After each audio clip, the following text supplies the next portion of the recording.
যাতে ঘরে বৃষ্টির পানি না পড়ে, যাতে উনি খোলা আকাশের নিচে না থাকে, কষ্ট না পায়, শেষ বয়সে স্বামী নাই সন্তান নাই, ওনাকে ঘর করে দিচ্ছে। এই চিন্তায় ব্যস্ত, নির্বাচনের চিন্তায় ব্যস্ত না হয়ে নিজের এলাকার দুঃখী মানুষের চিন্তায় ব্যস্ত, তাহলে এর চেয়ে ভালো আর কি হতে পারে? এই জন্য আপনারা গর্বিত, আপনাদের যেই ছেলেরা কাজ করছে। তবে সফলতার পিছেও একটা ব্যর্থতার গল্প লুকায়িত থাকে। যেমন পৃথিবীর সৃষ্টির সূচনা থেকে ভালো কাজের পিছনে শয়তান ধাবিত করে। এই যে আমাদের ভাইরা, ছোট ভাইরা কাজ করছে, তাদের পিছনেও দেখেন, তারা না বললেও আমি জানি অলরেডি কিছু মানুষ আছে বিরূপ মন্তব্য করে না নাকি? করে, বলতেছে নতুন করে ধান্দাবাজি শুরু করছে, টাকা মাইরে দিচ্ছে, ব্যবসা শুরু করছে, দেখাইতে আসছে, লোক দেখানো, এগুলা বহুত দেখছি। কথা এগুলো আসছে দেখেন। তো এই জন্য এই কথাগুলোকে পায়ের নিচে পৃষ্ঠ ফেলে, পায়ের নিচে দলিত মথিত করে সামনের দিকে এগিয়ে যাওয়ার নামই হচ্ছে একজন সৈনিক, একজন সোচ্চার ব্যক্তি, একজন মানবিক নাগরিক, একজন দেশের সম্পদ, একজন অকুতোভয় নির্ভীক নায়ক। এই হচ্ছেন আপনারা।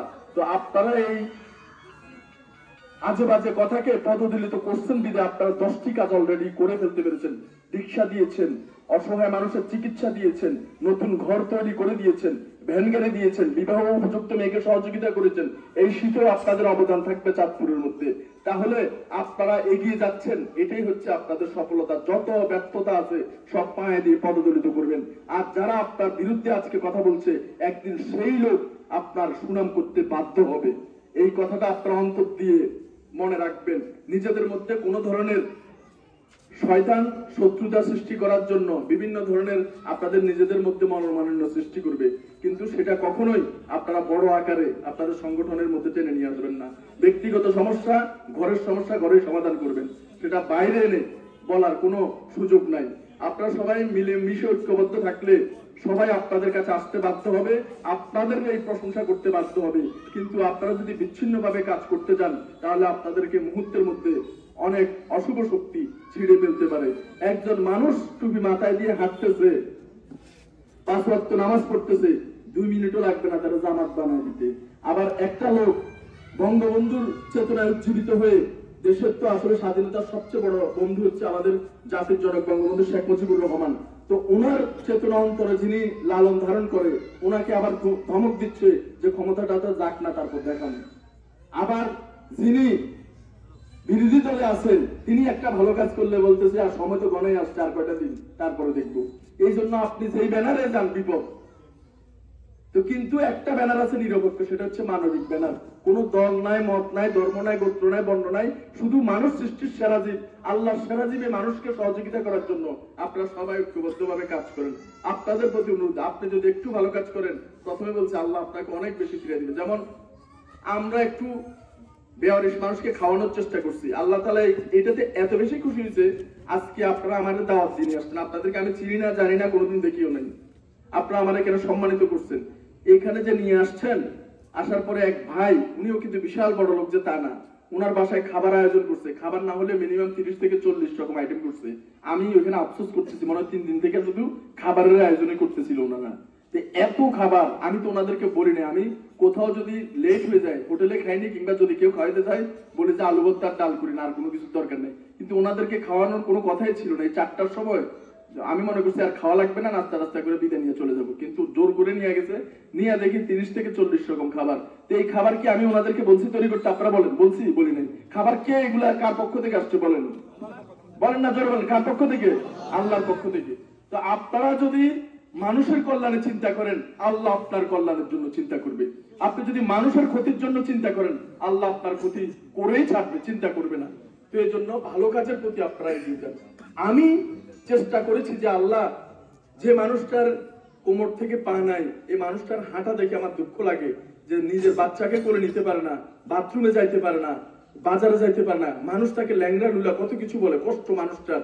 এরকম যদি 2-1টা মানুষের আমি পা লাগাই দিতে পারতাম, তাদের হাসি মুখটা আমার দেখার খুব শখ। বলছি কাকে? আল্লাহকে।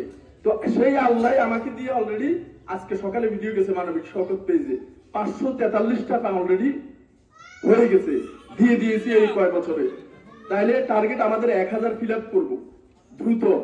543টা অলরেডি হয়ে গেছে, একটা একটা করে আপনারা দেখতে পাবেন। তো 543টা পা কে লাগাইছে বলেন? আমি আমার নোয়াখালীর এমপি সাহেব নাকি 543টা পা লাগাতে পারতাম?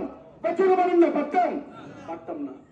তা আপনারা এতগুলা মানুষ ভাই, আমি জীবনে কখনো এখানে আসি নাই, কোনো নির্বাচনে দাঁড়াই নাই, কোনো কিছু নাই, আপনাদের কোনো আমার কোনো আত্মীয় স্বজন এখানে নাই, কিন্তু এতগুলো মানুষ যে আপনারা এসছেন আমার জন্য, বসছেন বা দাঁড়িয়েছেন ভালোবেসে, এটা আমার আল্লাহর পক্ষ থেকে। আল্লাহ পাক আপনাদেরকে নিয়ে আসছে, আপনাদের কোনো ক্ষমতা নাই, একমাত্র ক্ষমতা কার?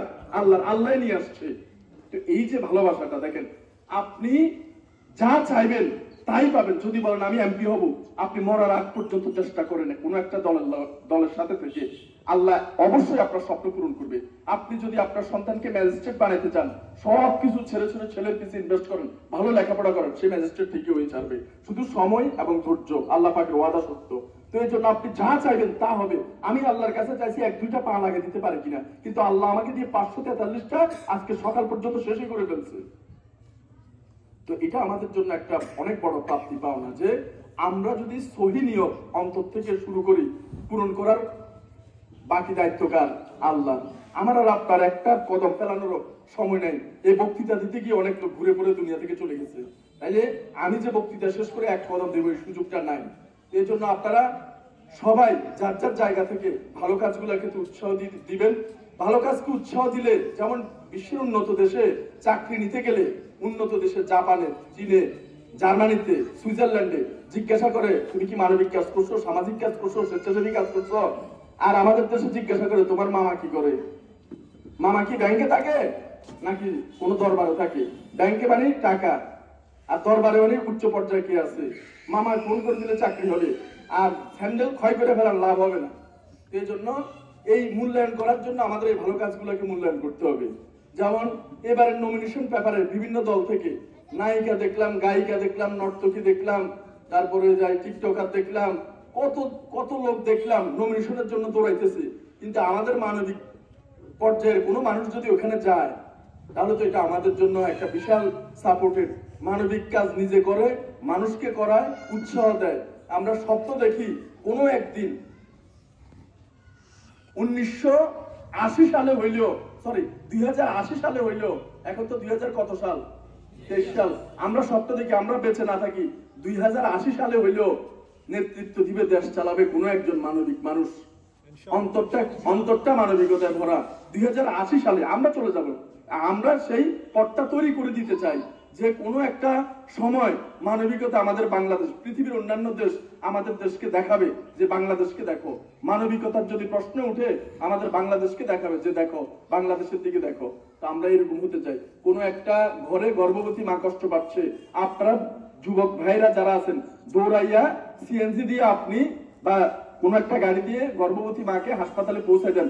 আমি আপনার সাথে চ্যালেঞ্জ করতে পারি, আপনি যে সিএনজি ভাড়া করিয়া গর্ভবতী একজন অসহায় রিক্সাওয়ালা, কুলি দিন মজুর, ভিখারি এক মাকে গর্ভাবস্থায় আপনি সিএনজি ভাড়া করে হাসপাতালে নিয়ে গেছেন, আগামী 50 বছরের মধ্যে হোক, 20 বছরের মধ্যে হোক, 30 বছরের মধ্যে হোক, 10 বছর পরে হলেও সিএনজির জায়গায় আল্লাহ তাআলা আপনাকে গাড়ির মালিক করে দিবে একটা সময়। আল্লাহর ওয়াদা সত্য। আপনি এক কদম গেলে আল্লাহ 10 কদম যাবে। ঠিক তেমনি কোন অসহায় বাচ্চা কোন অপারেশনের ব্যথা, অ্যাপেন্ডিসাইটিসের ব্যথায় কোন গরিব ঘরে ছটফট করবে না, আপনারা গিয়ে অপারেশনের ব্যবস্থা করে দিবেন। কোন জায়গায় উলঙ্গ মানুষ পড়ে থাকবে না, আপনারা গিয়ে গোসল করিয়ে কাপড় চোপড় পরিয়ে দিবেন। কোন জায়গায় কোন ইমাম সাহেব কষ্টে থাকবে না, ইমাম সাহেব হচ্ছে লিডার, দিস লিডার ইজ আমাদের নেতা। এই নেতাকে কেউ যাতে কষ্ট না দেয়, কিংবা ইমাম সাহেবের বেতন, এখানে ইমাম সাহেব কি এই মসজিদের একটা সংগঠনের পরিচালক, উনি ইমাম সাহেব। এটা আমাদের জন্য, ভাই আপনার স্যালারি কত কিছু মনে নিন না, আমি এটা নিয়ে কথা বলি। অত্র এলাকাতে সবচেয়ে ভালো আছে কত 8000 টাকা। মানে অত্র এলাকাতে আমি কিন্তু অনেক ওয়াজ মাহফিল আমার দাওয়াত, আমি কিন্তু মাদ্রাসার ছাত্র না। কেন দাওয়াত আমি নিজেও জানি না, আল্লাহ নিয়ে যায় তারপরে যাই। যাওয়ার পরে সব জায়গায় এক কথা বলি, যে জায়গায় ইমাম সাহেবের বেতন 8000 টাকা, 5000 টাকা, 7000 টাকা, 3000 টাকা, ওইখানে আমার কেউ দাওয়াত দিয়েন না, দাওয়াত দিলেও আসবো না আমি। 10,000 টাকার নিচে যেখানে ইমাম সাহেবের বেতন, ওই কমিটির সাথে আমি যুদ্ধ ঘোষণা করছি, যুদ্ধ ঘোষণা। ভাই আমার এখানে 8000 টাকা বেতন হলো, আলহামদুলিল্লাহ ওনারা আমাকে ভালো একটা সম্মান রাখতেছে এখানে, মাশাআল্লাহ। তো আনুষঙ্গিক সুযোগ সুবিধা যদি ঠিক করে দেয় তাহলে আমার কোনো আপত্তি নেই। শুধু যেমন আমি জীবনের প্রথম স্যালারি পাইছি, পুলিশের চাকরি ছেড়ে দেওয়ার পরে একটা এফএক্স মেটাল ইন্ডাস্ট্রিজের ব্র্যান্ড অ্যাম্বাসেডর হিসেবে জয়েন করছি। সেখানে আমি স্যালারি হচ্ছে 50,000 টাকা। এই 50,000 টাকা আমি এক মসজিদের ইমাম সাহেবকে প্রথম স্যালারিটা দিয়ে দিছি। কেন দিছি? ইমাম সাহেব বিয়ে করছে, তার নতুন বউ, 1 মাস মাত্র বয়স হয়েছে, বিবাহের জীবন। ওনার বোনের ক্যান্সার, পা একটা কেটে বাদ দিছে, জামাই ছেড়ে চলে গেছে, বাবা নাই, পুরো সংসারটা ওনার কাঁধের উপরে। এই বোনের একটা পা লাগাবে জন্য আমার কাছে আসছে। তো আমি বলছি পা তো লাগাবেন, সেই সাথে বোনের চিকিৎসার জন্য আমার জীবনের প্রথম বেতন বেসরকারি যে চাকরিটা দিয়েছি, সেই প্রথম স্যালারি 50,000 টাকা কিন্তু ইমাম সাহেবকে দিয়ে দিছি। আমি সবচেয়ে বেশি ভালোবাসি ইমাম সাহেবদের, কারণ ওনাদের সম্মান আল্লাহ বৃদ্ধি করে দিয়েছে। 1 নাম্বার নবী রাসূলের ওয়ারিস, 2 নাম্বার ওনার হচ্ছে নেতা, আল্লাহর ঘোষণা, ওনারাই নেতা। তো নেতার সাথে যদি সুসম্পর্ক থাকে, নেতা তো অবশ্যই একটু সুপারিশ করবে। আর যে নেতা চিপা চুপায় ধরা খায়, ওই নেতার তো আমার দরকার নাই, কারণ ওর সাথে যদি আমি ছবিও তুলি, আমার কোনো নেতার সাথে ছবি নেই, ওই ছবিটাই আমার কাল হয়ে দাঁড়াবে কাল ওই কঠিন মাঠে। কিন্তু ইমাম সাহেবের সাথে যদি সব কথা রাখেন, ইমাম সাহেবের দৃষ্টি আল্লাহ দেখবে, আমি আপনার দেখার দরকার নেই। উনি নেতা, আল্লাহ বলছে নেতা, এটাই আপনাকে মানতে হবে, ব্যাস। আল্লাহ একজন আছে, এটাই সত্যি। ঠিক তেমনি এই ইমাম সাহেবের বেতন যেখানে 10,000 টাকার নিচে, এখানে কোনো জায়গায় আমি দাওয়াতে যাই না, এবং দাওয়াত যদি দেও আমি নেই না। তাই ইমাম সাহেবদের বেতন আপনারা সবসময় চেষ্টা করবেন মিনিমাম 10,000 টাকার মধ্যে করার জন্য। বিশেষ করে মসজিদ কমিটির সভাপতি, সেক্রেটারি যিনি থাকেন, ওনারা তো অনেক সম্মানী মানুষ, ওনাদের কাছে 1-2 হাজার টাকা কোনো বিষয় না। এটা আশা করি ওনারা দিলেই পারে, কারণ এগুলো দিলে জমা থাকবে আখেরাতে, এগুলো তো চলে যাবে না। কিন্তু যেগুলো সেটা আমরা পূরণ করবো ইনশাল্লাহ। আর আশা করি এই 10,000 টাকা যখন করবো, তখন আবার আপনাকে এখানে আমরা দাওয়াত দিব, আর সেখানে এসে আমাদেরকে এই মসজিদ কমিটির যে সাধারণ সম্পাদক আছেন এখানে, তাকে স্পেশালি আপনি কৃতজ্ঞতা প্রকাশ করবেন ইনশাআল্লাহ। আমি খুবই ধন্যবাদ জানাচ্ছি যে কথা শোনার পরেই ওনারা যে 10,000 টাকা ইমাম সাহেবের বেতনের যে বিষয়টা, সেটা মাথা নিয়েছে। এটা আমাকে আপনাদের ভুল বুঝবেন না, সন্তান হিসেবে আমাকে আপনারা দেখবেন। আমি এটা আমার মনের আবেগ, এটা কোনো আমার কোনো অভিসন্ধি না যে বাংলাদেশে একটা পরিবার চালাইতে গেলে বর্তমানে 10,000 টাকায় কিছুই হয় না। এটা আমি আর আপনি জানি ভালো করে। দ্রব্যমূল্যের যে বাজার, 1 কেজি চিনির দাম 160 টাকা, এক বস্তা চালের দাম 3-4 হাজার টাকা। তো আসলে এটা আমাদের জন্য এই বাজারে ইমাম সাহেবরা যদি আল্লাহর কাছে দোয়া করে, সেই দোয়াটা কবুল হওয়ার সম্ভাবনা বেশি থাকে, কারণ ওনারা আপনি বলছেন যে আমি সভাপতি হিসাবে যাক আপনার কথাটা আমি মানছি, যাক 10,000 টাকা আগামী মাস থেকে 10,000 টাকা দেবো। আমি ওনাকে আরো সুযোগ দিচ্ছি, ওনাকে আরো একটা সুযোগ দিচ্ছি। আমরা বক্তব্য পেয়ে দিচ্ছি, যদি বক্তব্য না পায় উনি, সেটা উনি নিয়ে নেন। আবার ওনাকে আরো একটা সুযোগ দিচ্ছি, উনি আরো খানা মিলে করতে পারে। আমার হাজির শুকুর আহমদ।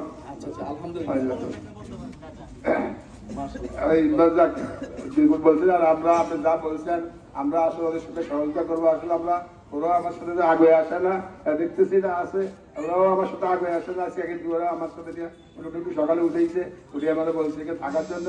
আমরা বাকি সামনের দিকে যে কোনো কিছু হয় ওনার সাথে, ওদের সাথে আমরা আলোচনা করে আমরা আপনি আসেন অফিসে আমরা আগাবো ইনশাল্লাহ। কথা বলে আমি খুবই আনন্দিত যে আমার বাবার বয়সী মানুষ, আমার বাবা নেই, এবং আমার বাবার কাছে যে আবদারটা করতাম, হয়তোবা আবদার করার আগে আমার বাবা সেটা পূরণ করে দিয়েছে। আজকে থেকে মসজিদের ইমাম সাহেবের বেতন ইনশাআল্লাহ 10,000 টাকায় রূপান্তরিত হলো। এটা আমাদের জন্য, সারা বাংলাদেশে যারা ভিডিওটা দেখছেন, দেশে হোক দেশের বাইরে, তারা তাদের জন্য একটা মেসেজ যে ইমাম সাহেবের বেতন 10-এর নিচে হলে আমাদের দাওয়াত দিয়ে নিজেরাও শরম পাইন না, আমারও শরম দিন না। আর ইমাম সাহেবের বেতন 10,000 টাকা হলে আলহামদুলিল্লাহ, এটা আমাদের পুরো সমাজের মুখ উজ্জ্বল। আমরা গর্ব করে বলতে পারি এখানে মানুষ বাস করে, এবং এই মানুষ নিজেরা কষ্ট করেও আমাদের নবীর ওয়ারিসকে সুখে রাখে। তো এই জন্য আসলে আমরা গর্বিত। এই সারা বাংলাদেশের কাছে এই চাঁদপুরের এই এলাকার নাম হচ্ছে পূর্ব একরাসপুর। এটা একটা দৃষ্টান্ত হয়ে থাকলো আলহামদুলিল্লাহ। ইনশাআল্লাহ ভবিষ্যতে আমরা আরো ভালো কাজ করবো এখানে। আজকে স্পেশালি ধন্যবাদ জানাচ্ছি বন্ধু মহল, বন্ধু ফাউন্ডেশন। এই বন্ধু ফাউন্ডেশনের এই গাড়িটা একটু ইয়ে করে দাও, গাড়ির দায়িত্ব কে আছে? অ্যাম্বুলেন্স ড্রাইভার, অ্যাম্বুলেন্সটা একটু সামনে নাও।